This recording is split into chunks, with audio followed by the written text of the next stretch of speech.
So picture this, a sink full of dishes, a peaceful Sunday, and two fully grown adults about to have an emotional meltdown over a cereal bowl. Hi, I'm Mary, and today we're talking about how dirty dishes almost broke up a perfectly good relationship, mine. And why it really wasn't about the dishes. It all started on a lazy Sunday. We'd had brunch, eggs, pancakes, coffee. I was in sweatpants. Life was good. And then the dishes. The sink was Mount Everest. Pancake syrup had formed a new geological layer. And me? I was done. So I said it. Hey babe, can you do the dishes this time? He looked up from his phone. Calm, cool, in a minute. Now, I don't know what minute he meant, because 3 minutes passed, then 10, then a full episode of The Office. And suddenly I'm clanging pans like I'm in a heavy metal band, passive-aggressively scrubbing like my life depends on it. And he goes, "Why are you making such a big deal?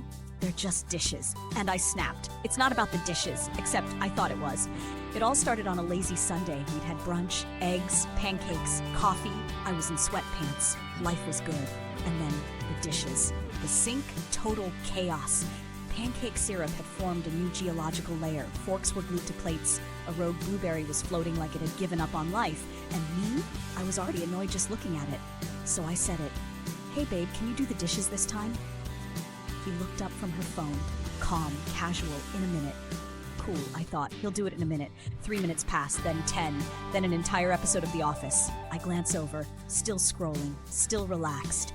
Meanwhile, my eyes twitching, so I start washing, loudly, dramatically, like I'm performing a one-man kitchen opera. Clang, slam, huff. He finally glances up. "Why are you making such a big deal? They're just dishes." And I snapped. "They're not just dishes," he blinked. "Okay, then what are they?" And I froze, because I didn't actually know. I just knew I felt invisible. And apparently, the only way I knew how to say that was by violently scrubbing a pancake pan. He stood up slowly, arms crossed. "So, you're mad because I didn't wash the dishes fast enough?" I sighed. "No, I mean, yes, but no." He tilted his head. "Mary, that's not helpful." And I knew he was right. I was flailing. I wasn't just mad, I was hurt. I feel like I do all this stuff. You know? The laundry, the vacuuming, the trash. And the second I ask for help, it's like nothing happens. He looked at me, softening a little. "I didn't know it was bothering you that much. You didn't say anything. You just went full Gordon Ramsay on a saucepan." I laughed, reluctantly. "Yeah, sorry about that. I was halfway through a rage rinse cycle before I realized I was being dramatic." He stepped closer. "Look, I don't mind helping, but I need you to ask me without the pan concert, okay? Not every request needs to come with passive-aggressive percussion." "Fair, totally fair," I nodded. "Okay, you're right. No more emotional Morse code via silverware." He smiled, "And maybe next time, just say I need help instead of attacking a plate like it owes you money." Now, let me pause, because in that moment I felt something deeper. I didn't just feel annoyed, I felt invisible. You know that feeling? Like you're doing all the work, all the cleaning, all the emotional labor, and your partner's just floating through life with zero stress? He stood up slowly, arms crossed. "So you're mad because I didn't wash the dishes fast enough?" I sighed. "No. I mean, yes, but no." He tilted his head. "Mary, that's not helpful." And I knew he was right. I was flailing. I wasn't just mad. I was hurt. I feel like I do all this stuff, you know? The laundry, the vacuuming, the trash. And the second I ask for help, it's like nothing happens. The words hung in the air, heavier than I intended. I hadn't meant to sound accusing, but the exhaustion behind them was real. I wasn't trying to win. I just needed him to see me. He stepped closer. "Look, I don't mind helping, but I need you to ask me without the pan concert, okay? Not every request needs to come with passive-aggressive percussion." "Fair, totally fair." I nodded. "Okay, you're right. No more emotional Morse code via silverware." He smiled. "And maybe next time, just say, I need help, instead of attacking a plate like it owes you money." I looked at her, soap still dripping off my fingers. "Okay, real talk? I think I just needed to feel like we were a team today, that I wasn't alone in this mess, literally and emotionally." He nodded.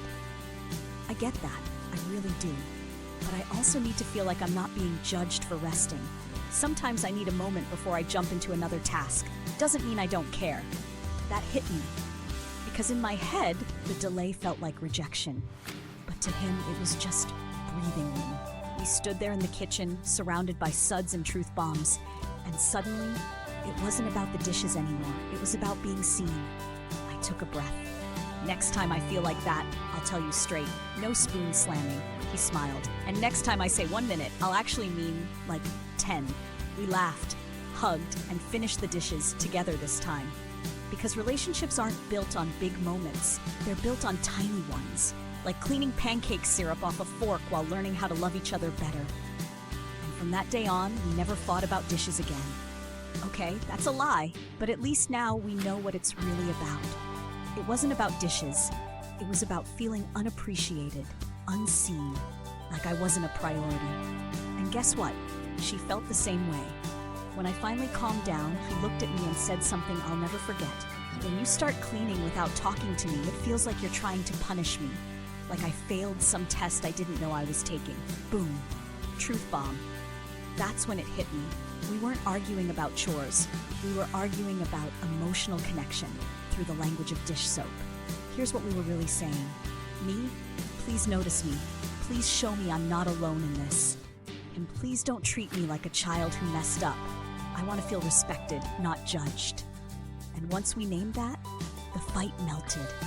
We sat down, still surrounded by dirty forks and congealed pancake batter, and had one of the best conversations of our relationship. We talked about how we both grew up in homes where chores were tied to guilt, where love looked like doing things instead of saying things. And suddenly a cereal bowl became a window into our emotional history.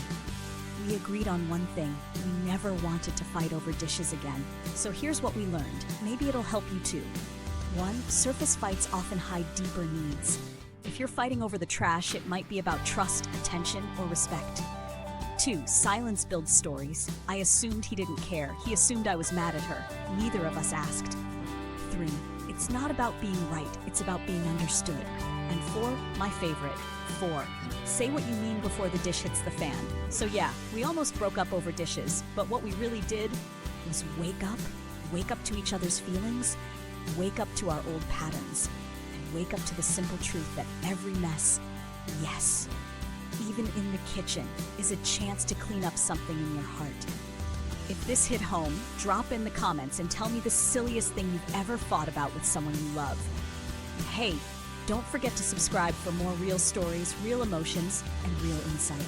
I'll see you in the next one.